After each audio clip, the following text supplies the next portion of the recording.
Good morning class. Welcome to AGCS Purulia. Today we discuss about the some definition of set. First, empty set. Definition of empty set: a set which does not contain any element is called empty set, or null set or void set. Now we can symbol of empty set. Either you can use this symbol or you can give these two brackets as symbol no element. So this is the symbol of the empty set.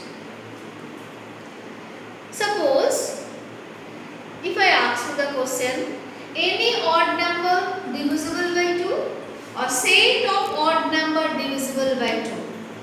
Set of odd numbers divisible by 2 will not get any odd number which is divisible by 2. So that is null set. So set of odd number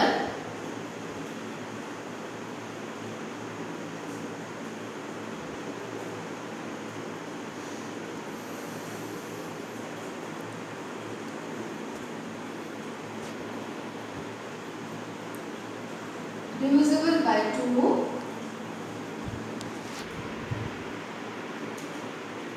so that is null set, because we are not getting any element. Next, finite set. Finite set, previous class I discussed about the finite set. Set which is empty or consists of definite number of elements is called finite set. Which is empty or definite number of elements. Set of natural number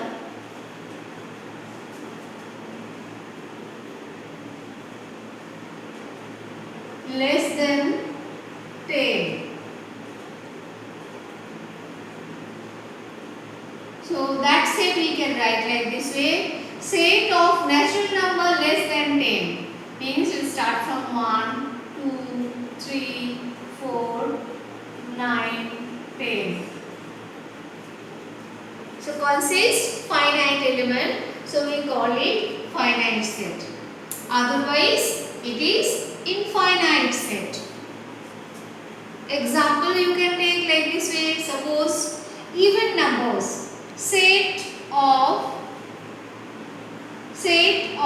even numbers.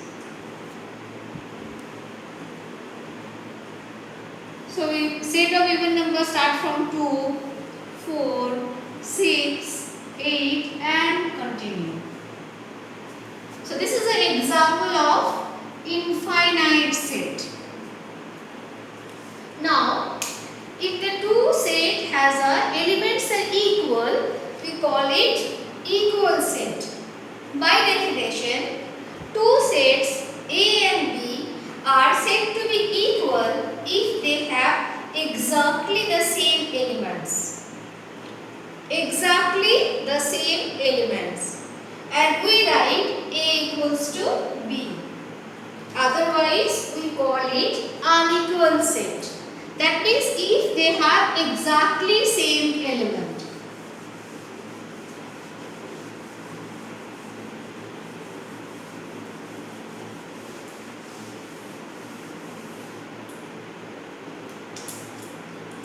Set A has the number 1, 2, 3, 4. Set B has the element 2, 3, 1, 4. But element of set A and set B, they are same. 1 is here, 2 is here, 3 is here, 4 is here. So element of set A and B, they are same. So we can write A equals to B. That means set A is equal with set B. Another example.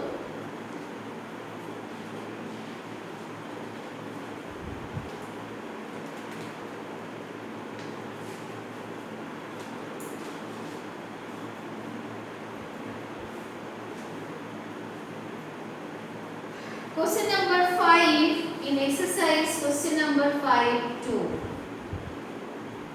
X is a letter of the word follow.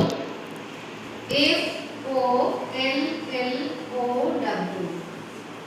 That is set A. So element of set A we can write down FOLW.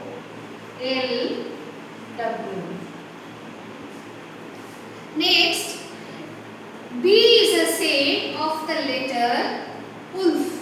That is WOLF. So element of B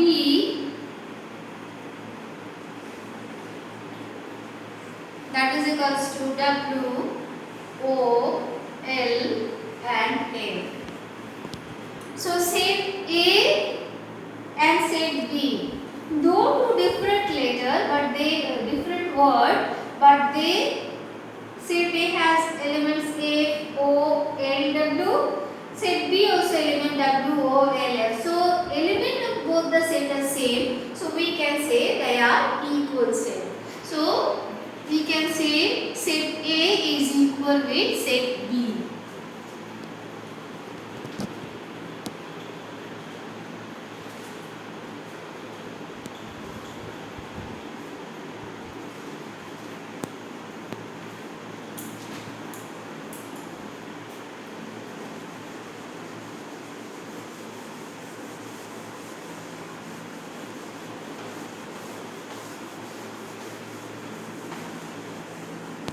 Next we will discuss about the subsets.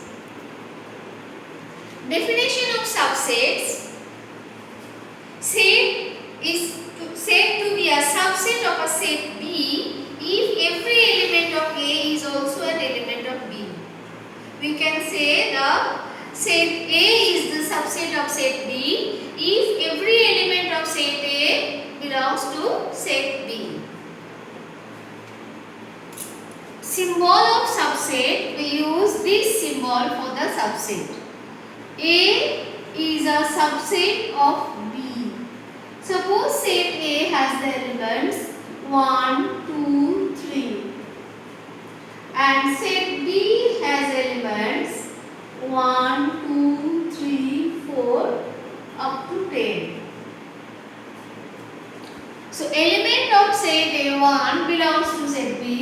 Elements of set 2 also belongs to set B, 3 also belongs to set B.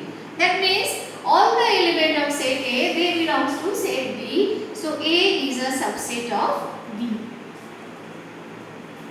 Now next is power of set.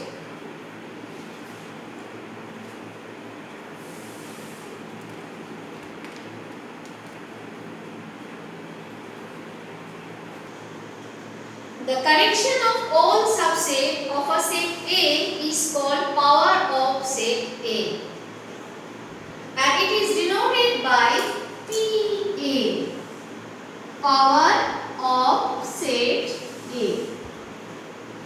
We can denote it by PA. Suppose set A has the element 1 and 2. Set A has element 1 and 2. Then subset of the set A we are having, that is 1, then 2, then 1 and 2 and then null set. That means we can have the subset 1, then 2, then 1 and 2 and the null set. So these all are the subset of the set A, and this is called the power of set A. Next, universal set. When all the elements we are having in the set A, we are saying it universal set. Suppose the element of the subset of a basic set which is relevant to a particular context. Example we can take, studying the system of numbers. We are interested in the set of natural number, subset and set of all prime numbers. Set of even numbers also is a subset of the natural numbers. The basic set is called universal set. Like alphabet we can take, suppose vowels. In English alphabet, vowels subset of the English alphabet. If English alphabet is universal set, then vowels is a subset of that universal set.